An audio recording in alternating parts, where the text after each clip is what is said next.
Welcome everybody to your trading tip of the day, and the question on our lips today is, should we short Apple?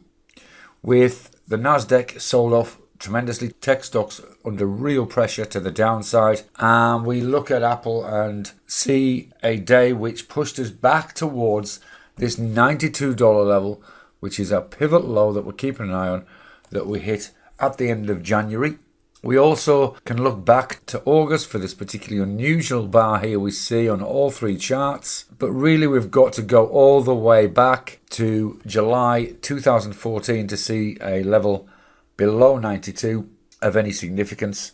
So really that pivot low that we've got there on the daily chart could be our reference point. Before you get excited and start pushing those put buttons, just take note of this. We are likely to hit red volume on both the daily and the weekly, but bearing in mind we haven't got two red bars. We had green bars on the last 2 weeks, surprisingly enough.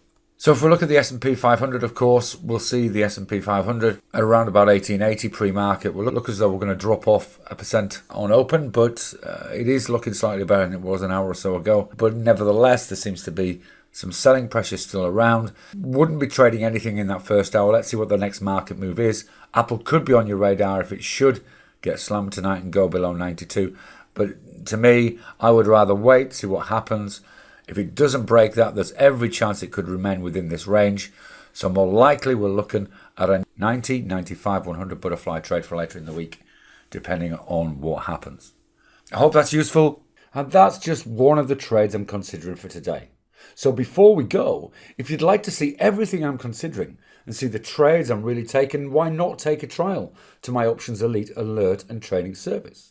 That way, you can see exactly how I find the best trades that can produce the largest returns whilst keeping the risk low. Just click on the link below and get started today. You'll be glad you did. See you soon.